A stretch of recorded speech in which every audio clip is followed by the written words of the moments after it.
Good evening. This is the News Tonight, your daily roundup of all that has happened across India and the world. I'm Ishan Russell, and tonight we'll be talking about the preparations ahead of the US President Barack Obama's India visit and what's on the agenda for that visit. And we'll also talk about the landmark Supreme Court judgment on the BCCI that could really change the way sports is administered in our country. All that and more over the next half hour, but first the headlines we're tracking right now. Prime Minister Narendra Modi launches Beti Bachao, Beti Padhao scheme in Haryana. The state government announces 1 crore rupee reward for villages that balance the sex ratio. Likely breakthrough on the nuclear liability issue. Participation in PM's Mann Ki Baat to be focus of US President Barack Obama's visit. IPL betting case, the Supreme Court finds Mayappan and Raj Kundra guilty, clears BCCI Chief Srinivasan of cover-up charges. India moves closer to getting information about black money stashed abroad. The Swiss government assures full cooperation on the matter. And the government releases religion-based census data figures for the first time after 11 years.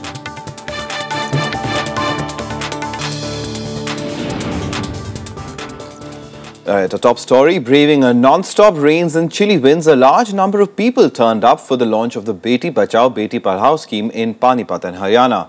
Prime Minister Narendra Modi launched the scheme. The Prime Minister described the program as a key scheme to address the dipping child sex ratio and empower the girl child in the country. Raising his voice against female feticide, the Prime Minister said that girls make their parents proud. According to the 2011 census, the number of females per 1,000 males in Haryana was just 879.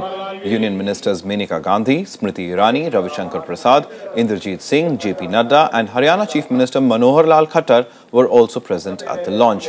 Bollywood actor Madhuri Dixit is the brand ambassador for the scheme. हम बेटियों को अपने परिवार का गर्व माने, राष्ट्र का सम्मान माने। आप देखिए, यह संतुलन में से हम बहुत तेजी से बाहर आ सकते हैं। में औरतों को शामिल करना, हम ये चाहेंगे कि हरियाणा क्या पूरे देश में अगर हम 33% औरतों को शामिल करें तो भ्रूण हत्या, दहेज, अन्य ऐसे जो बीमारियां हैं जिनसे औरतों के ऊपर अत्याचार होता है वो कम हो सकती है। सवाल सिर्फ लड़कियों को जन्म देने का नहीं है, उन्हें सही पोषण, सही शिक्षा और उचित अधिकार देने का भी सही प्रोग्राम होना चाहिए, क्योंकि घर हो, परिवार हो, समाज हो या फिर देश, प्रगति तभी करेगा जब उसकी औरतें शिक्षित और सशक्त होगी।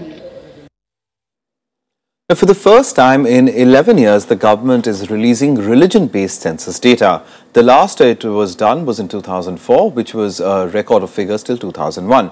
Now, the data was slated to be released last year, but the UPA government decided not to do so. Home Minister Rajnath Singh had said yesterday that the figures would be made available to the public soon. The Home Ministry had compiled the data in March 2014, but the previous UPA government held back release of these figures. Home Minister Rajnath Singh said the data could be released soon. The last time such data was released was in 2004, which was a record of all the figures till 2001. Figures released so far show the Muslim population in the country grew by 24% between 2001 and 2011. The national average is 18% overall. The community's representation rose to 14.2% from 13.4% of the total population. In the decade between 1991 and 2001, the growth rate of the community was around 29%. In state-specific data, Jammu and Kashmir had the highest number of Muslims at 68.3%. Assam comes next with 34.2% and West Bengal 27%. Assam saw the most rapid rise in the share of Muslim population. The community accounted for 30.9% of the state's population in 2001. A decade later, it is 34.2%. In West Bengal, the population increased from 25.2% in 2001 to 27% in 2011. Both Assam and West Bengal face the issue of illegal migration from Bangladesh. Manipur is the lone state where the community's numbers have fallen from 8.8% to 8.4%. Bureau Report, Rajya Sabha TV. On to politics from Delhi, Aam Aadmi Party leader Shanti Bhushan's praise on BJP's Delhi chief ministerial candidate Kiran Bedi has irked his party members. Bhushan also criticized Aam Aadmi Party's current leadership and called for reorientation within the party. His views have revived focus on the cracks within the AAP in the middle of its campaign for next month's assembly polls in the national capital. Aam Aadmi Party patriarch Shanti Bhushan heaped praise on BJP's chief ministerial candidate Kiran Bedi and said she's as good as Arvind Kejriwal. He called the move a masterstroke by BJP, saying that Bedi is capable of providing good governance in the national capital. She was not in the BJP and she has been brought and made the chief ministerial candidate. It's a success of the Anna Andolan against corruption. And therefore, if she becomes a chief minister, Anna should have the satisfaction that any one of his disciples is becoming chief minister of Delhi to give an honest administration to Delhi. He went on to criticize the leadership quality in Aam Aadmi Party, saying Bedi is as good a choice for CM's post as Arvind Kejriwal. Bhushan's praise for Bedi barely 2 weeks ahead of Delhi polls has left his own party red-faced. His son Prashant Bhushan, as well as others, distanced themselves from Shanti Bhushan's views. कोई damage नहीं है और यही दिखाता है कि internal लोकतंत्र है. हमारे यहाँ कोई भी अपनी राय रखने के लिए स्वतंत्र है. I don't agree with the statement of Shanti Bhushan ji on his assessment of Kiran Bedi, because see, when we formed the Aam Aadmi Party, Kiran Bedi ji had clearly said that we should not form the party because we should not get involved in electoral politics. Shanti Bhushan is a very respected member of Aam Aadmi Party, and the party has a democracy. People have rights to express their opinions, but party do not subscribe to Shanti Bhushan's opinion. However, BJP is seeing Bhushan's views as a shot in their arms ahead of the polls. The party has pitched the two former associates of Anna Hazare against each other in the Delhi Assembly polls, amid defections and infighting within the two parties. The contest, as both parties see it, is between Arvind Kejriwal and Kiran Bedi. With inputs from Anu Devan, Bureau Report, Rajya Sabha TV. And staying with news from Delhi, the Election Commission has rejected another complaint filed by the Congress against Aam Aadmi Party chief Arvind Kejriwal. Congress candidate against him, Kiran Walia, who will contest against Kejriwal, moved the Election Commission today, accusing him of concealing details of FIRs against him in nomination papers. Walia also raised questions over Kejriwal's residence details as mentioned in his papers. After the EC rejected the complaints, the Congress said it will appeal in the Delhi High Court against it. The party has filed several complaints against Kejriwal in the past 7 days. He is already facing model code violation charges in 2 different cases. Sir, Honorable Returning Officer ने अपना decision दे दिया है कि सारे objection frivolous हैं, without any ground है, and they cannot hold a ground for the rejection of the nomination. And finally, RO has accepted our nomination. They can go anywhere they want to go. वो FIR ऐसी थी कि under section 153 वो भी under court order FIR हुई थी. Serious FIR होती है ये. हमने चैलेंज करा कि बीके दत्त कॉलोनी में ये नहीं रहते, गाजियाबाद रहते हैं, गेस्ट हाउस है वो. और अगर ये एड्रेस बोलो कोई कि सरकारी है बीके दत्त कॉलोनी मुख्यतः, तो फिर ये रह ही नहीं सकते, गैर कानूनी है, सबलेटिंग अलाउड नहीं है, देने वाला रहने वाला दोनों. The Congress has come out strongly against its own senior leader Janardhan Dwivedi for his pro-Modi remarks. The party hinted that action could be taken against Dwivedi for what he said. A decision on disciplinary action against the senior leader will be taken by the Congress High Command. ऐसी सोच और इस प्रकार से नरेंद्र मोदी जी को भारतीयता के साथ में उनकी तुलना करने की घोर और कड़े शब्दों में निंदा करती है. Congress leader Ajay Makhan, referring to his party colleague Janardhan Dwivedi's reported praise for the Prime Minister. Citing various instances, the Congress leader enforced this point. उन्होंने जो कहा है कांग्रेस पार्टी का भारतीयता के बारे में हिंदुस्तानियत के बारे में कांग्रेस पार्टी की ऐसी सोच कतई नहीं है, एक।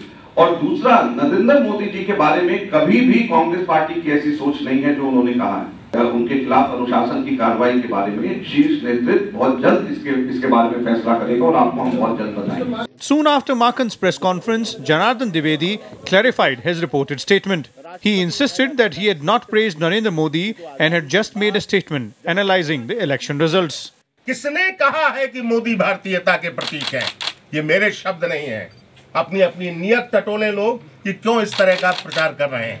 In an interview to a web portal on Wednesday, Dwivedi has been quoted as saying that Modi had started a new era. The Congress leader has claimed he has been quoted out of context. पूरे देश प्रभावित है और कांग्रेस की नेता भी इससे प्रभावित होंगे, इसमें कोई आश्चर्य की बात नहीं है। पर लेकिन कांग्रेस पार्टी सार्वजनिक रूप से इसको मानना नहीं चाहती है, तो उनका अपना ये इंडिविजुअल चॉइस है, पार्टी का डिसीजन है। Dwivedi is not the first Congress leader in recent times to land in trouble for expressing admiration for Modi. Earlier, former Union Minister Shashi Tharoor was removed as party spokesperson after going soft on the Prime Minister. Vishal Dahiya, Rajya Sabha TV, Delhi. We have a very quick break right now, but coming up on the other side, another day of records at the stock markets. The Sensex breaches 29,000 for the very first time.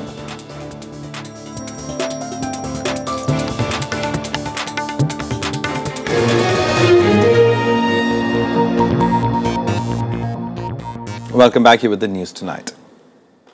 Now, India and the United States will be trying to achieve a breakthrough on the nuclear liability issue during President Barack Obama's visit this week. Releasing the itinerary today, the External Affairs Ministry outlined the agenda of the bilateral talks. The US President will jointly address Prime Minister Narendra Modi's weekly radio show, Mann Ki Baat, on the 27th of January. The preparations are complete for what is likely to be a crucial visit by US President Barack Obama to India, his second in 2 years. Eyeing the energy sector, the two nations are eager to reach an understanding on the nuclear liability issue. Ahead of Obama's visit, the meeting between US and Indian officials in London on the issue was set to be positive.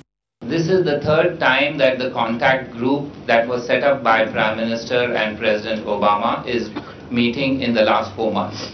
In fact, it is the third time they are meeting in approximately 45 days or so. So, you can see the element of effort that is going into discussions on the nuclear issue. The Ministry of External Affairs released the final itinerary of Obama in India. During his bilateral meeting with Prime Minister Narendra Modi, cooperation in key areas of defence, security, counter-terrorism and the situation in India's extended neighbourhood would be among the key issues. We see the visit of President Obama to India as strengthening our ties across the full breadth of our full spectrum relationship. Ties between our governments, ties between our people, and ties between our institutions. Meanwhile, security preparations picked up in Agra. The US President will accompany the First Lady Michelle Obama to Taj Mahal on the last day of his visit. With inputs from Akhilesh Suman, Bureau Report, Rajya Sabha TV. News from the stock markets now, and extending its record spree for the third day, the Sensex today closed above the 29,000 mark for the first time ever. Continuing its surge for the sixth day, the Sensex crossed the landmark to hit a lifetime high of 29,060. Gaining 117 points today, the Sensex surpassed the earlier record closing of 28,889 that it hit yesterday. Nifty also continued its winning run and hit a fresh record high of 8,774. Nifty broke its earlier record of 8,742 that was breached yesterday. Since the formation of the new government last year, investors are having real good time. Index is scaling new highs periodically, and we've seen new records by Index, Sensex and Nifty. So going is very good for investors. Well, time now to take a look at some other stories from across the country and nationwide. Swine flu claimed one more life today. A man died of the deadly H1N1 virus in Aurangabad. The victim was admitted to hospital on Wednesday in a critical condition. 5 members of a family also were tested positive for swine flu in Lucknow today. The city has so far seen 2 deaths this year to the deadly virus. The Delhi police has started questioning some journalists to whom Sunanda Pushkar had spoken hours before her death in January last year.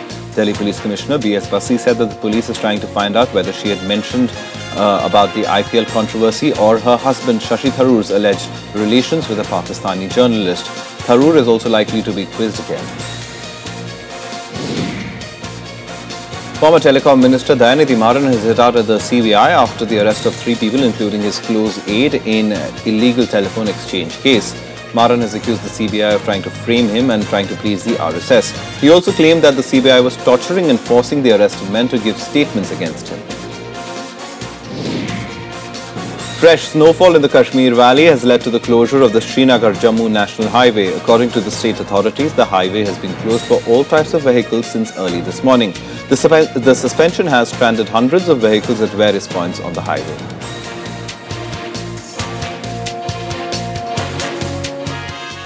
Now, a certain marked shift in policy against terror, Pakistan has included Hafiz Saeed's Jamaat-ud-Dawa and the Haqqani network in the list of banned outfits. The ban will freeze the assets of these groups. Pakistan's decision comes just days ahead of US President Barack Obama's India visit. US had earlier put pressure on Pakistan to take the necessary steps to neutralize the threat that these groups present in the region. Pakistan has finally taken action against Jamaat-ud-Dawa, the terror group led by 26/11 Mumbai attack mastermind Hafiz Saeed. Islamabad has termed the group along with the Haqqani network operative in Afpak border region as banned outfits. The assets of these groups will be frozen after the ban is imposed. The ban comes after insistent pressure from US. Recently, US Secretary of State John Kerry urged Pakistan to step up its efforts against these outfits. Terror groups like the Pakistani and Afghan Taliban, the Haqqani network, Lashkar-e-Taiba, and other groups continue to pose a threat not just to Pakistan and its neighbors, but also to the United States and the world. India had been demanding Pakistan to take action against these groups. The ban could be seen as a positive move from Pakistan, but political parties and experts are skeptical. By putting a ban on Jamaat-ud-Dawa, I think the commitment of Pakistan to fight against terrorism doesn't seem to be complete. Banning of Jamaat-ud-Dawa at this juncture is definitely a welcome step, even if it has been done just to please the Americans as President Obama is visiting India. The decision comes just days ahead of US President Barack Obama's visit to India.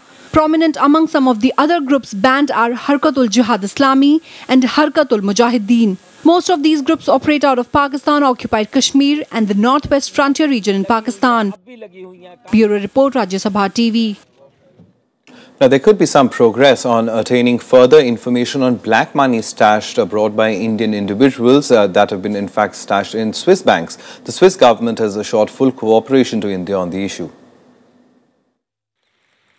Switzerland and India will work out ways for better tax information exchange. This and repatriation of black money was the key focus of the meeting between Finance Minister Arun Jaitley with his Swiss counterpart Evelyn Schlumpf. Jaitley said he also aimed to showcase India as an investment destination.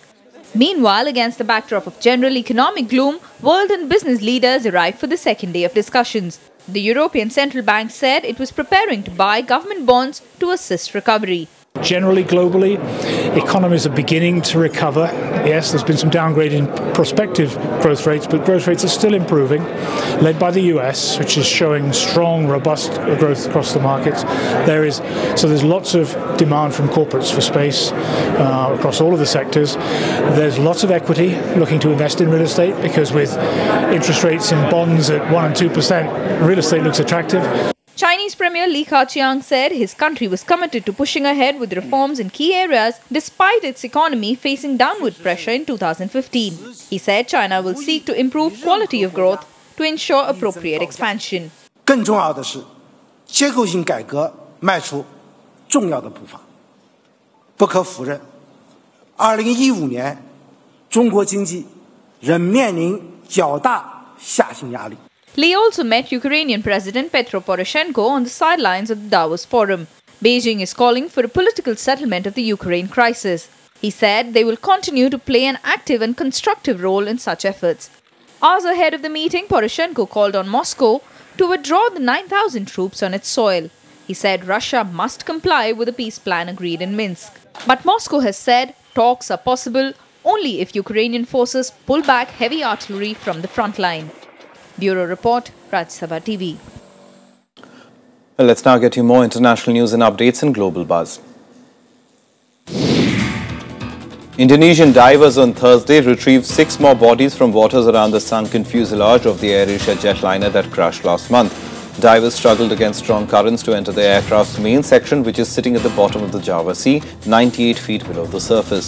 So far, 59 bodies have been recovered from AirAsia Flight 8501, which plunged into the Java Sea with 162 people en route from Surabaya to Singapore.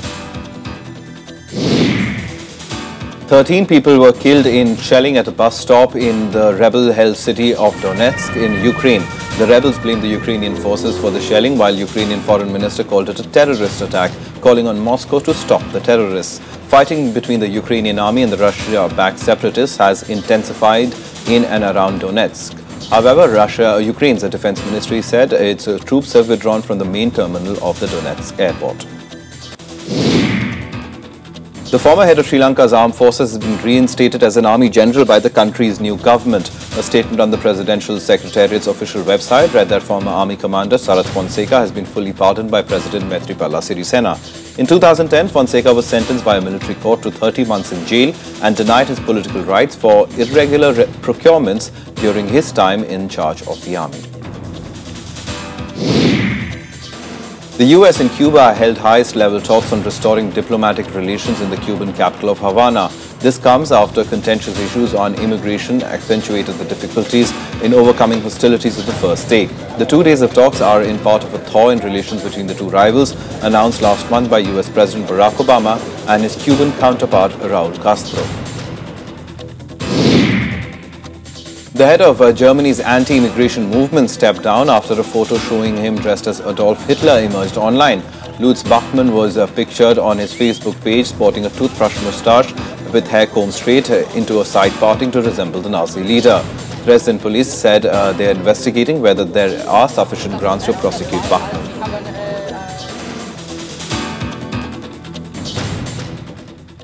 The Supreme Court brought the hammer down on the IPL spot-fixing case today. In its 130-page verdict, the Apex Court ruled that Gurunath Mayappan and Raj Kundra were guilty of betting on IPL matches. It also spared N. Srinivasan on allegations of cover-up, but not on the issue of conflict of interest. But the court has barred him from contesting any BCCI election on grounds of conflict of interest. The Supreme Court on Thursday read out a 130-page verdict based on the final probe report submitted by Justice Mukul Mudgal Committee into the IPL spot-fixing scandal. The court stated that Gurunath Mayappan, son-in-law of N. Srinivasan, was an official of the Chennai Super Kings and placed bets on IPL matches. Rajasthan Royals co-owner Raj Kundra was also found guilty of the same charges as Mayappan. And therefore, it is a very important judgment in the field of constitutional law. And it's going to govern all sports bodies also. So I think it's a very welcome judgment, and it's a judgment of great vision and far-reaching consequences.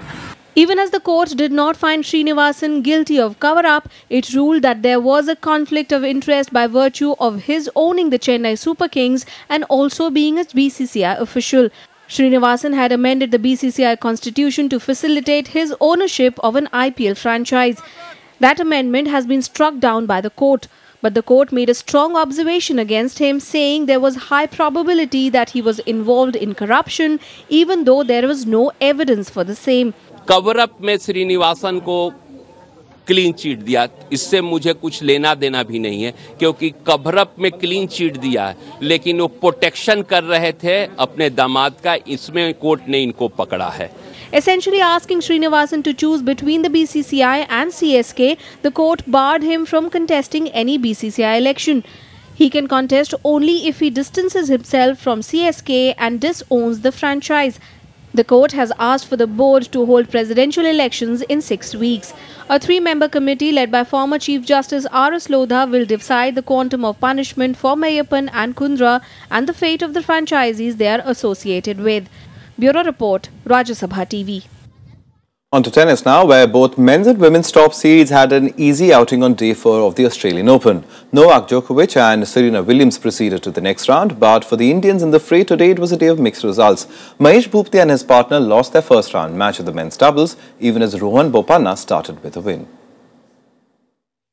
Mahesh Bhupathi and his Austrian partner Jürgen Melzer lost their first round match of the men's doubles event. The Indo-Austrian pair lost 4-6, 3-6 to the Argentine team of Diego Schwartzman and Horacio Zeballos. On the other hand, Rohan Bopanna and his partner Daniel Nestor made it to the second round with a 7-6, 7-5 victory over Marcos Baghdatis and Marinko Matusevic. In the singles matches, top seed Novak Djokovic's Australian Open campaign shifted up a gear with a 6-0, 6-1, 6-4 thrashing of Russian Andrei Kuznetsov. The Serb is bidding for a record 5th title at Melbourne Park in the professional era, and he gave Kuznetsov no chance during the 1-hour 24-minute match. Defending champion Stanislas Wawrinka also moved into the third round with a win over Romanian qualifier Marius Copil. 29-year-old Wawrinka won the match 7-6, 7-6, 6-3. US Open finalist Kei Nishikori had some trouble but eventually beat Croatian Ivan Dodic. In the women's draw, Serena Williams weathered an early challenge from Russian Vera Zvonareva before the former world number 2 crumbled to lose 7-5, 6-0. Williams will next play Ukraine's Elina Svitolina. Earlier in the day, Serena's older sister Venus was clinical in her win over compatriot Lauren Davis 6-2, 6-3. Venus faces a tough third-round match against 33rd ranked Camila Giorgi. Meanwhile, Victoria Azarenka showed she was back in top form after an injury-hit season. She upset 8th seed Caroline Wozniacki 6-4, 6-2 to reach the third round. The two-time champion Azarenka advances to play Czech 26th seed Barbora Strykova in the next round. Bureau Report, Rajya Sabha TV. Well, that's the news tonight. Good night.